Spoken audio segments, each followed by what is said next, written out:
il est important de se concurrencer, de rivaliser dans les œuvres de bien.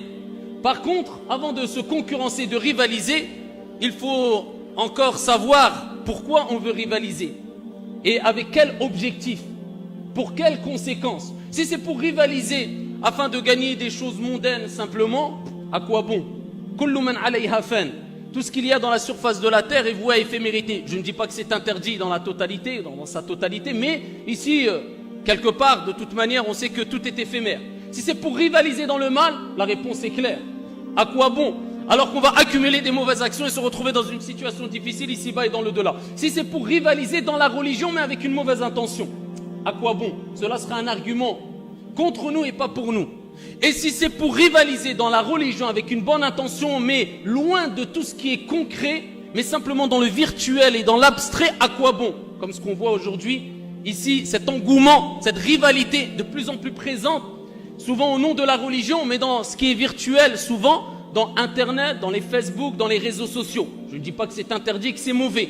Mais quand nous voyons cet investissement, cette rivalité, loin du concret, et qu'il n'y a pas ici, ça ne correspond pas vraiment au concret, eh bien à ce moment-là, c'est une chose éphémère.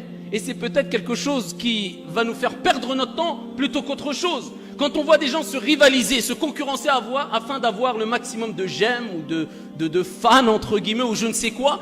Et ici, ce qu'ils montrent, ici à travers les réseaux sociaux, à travers cette vitrine, ça ne correspond pas du tout à ce qu'il y a dans le concret, dans sa vie, avec sa famille, avec ses proches. Quand il aide les orphelins, quand il aide les pauvres ou quand il faut aider les orphelins, les pauvres, dans son apprentissage de la religion, du Coran, de le Coran, dans son investissement concret, dans la vie concrète, sur le terrain, eh bien nous disons à quoi bon?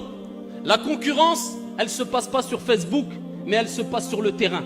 C'est sur le terrain qu'on verra vraiment qu'est-ce que tu vaux et qu'est-ce que tu vas laisser comme trace. Ceux qui ont marqué l'histoire, parmi les plus grands des savants, Ayyuhal Ahibba, et dont le monde musulman tout entier évoque et parle d'eux, n'avait ni Facebook, ni Internet, ni YouTube, ni je ne sais quoi, et tout le monde parle d'eux. Pourquoi? Parce que c'était de la sincérité mélangée avec du concret. Donc nous on veut du concret, je ne dis pas qu'il n'y a pas de bien dans les réseaux sociaux, même moi je les utilise. Mais de croire ou de faire croire que tout se passe dans les réseaux sociaux et passer des heures, et quand on voit la vie personnelle de la personne qui, ici, se montre sur les réseaux sociaux, ou alors travaille sur les réseaux sociaux, il n'y a rien de concret, eh bien là il y a un gros problème. Le principal se fait sur le terrain. Amma, les réseaux sociaux, ça peut être utilisé à bon escient, et ça peut être un moyen de transmettre la religion, de transmettre le bien, d'être bénéfique et utile, mais ça ne doit pas être le principal. Et ça ne doit pas refléter vraiment ce que nous sommes, c'est-à-dire des gens qui vivent simplement dans un monde virtuel. Le concret, ta relation avec le Coran, avec tes parents, avec ton épouse, avec les mosquées, avec les associations, comment tu aides, comment tu es utile, comment tu répands le bien, qu'est-ce que tu fais de ta vie, quelle trace tu as laissé derrière toi demain quand tu vas mourir, quelle trace tu as laissé derrière toi, est-ce qu'on t'évoquera en bien ou en mal, ce qui sera une preuve, un argument pour ou contre toi au jour de la résurrection. Et ici, si tu crois connaître les gens, simplement parce qu'ils ont une page Facebook ou une chaîne YouTube, eh bien tu te trompes. Même moi qui suis actif dans les réseaux sociaux, qui pourra prétendre me connaître sauf celui qui m'aura côtoyé, me connaîtra, verra ce que je fais vraiment sur le terrain. À ce moment-là, il pourra se dire vraiment, je me fais une opinion, bonne ou mauvaise. Mais sinon, tu ne me connais pas et je ne te connais pas. Et on ne se connaît pas. Ça, c'est du virtuel. On a besoin des relations physiques humaines, de voir ce qu'on fait concrètement et clairement sur le terrain.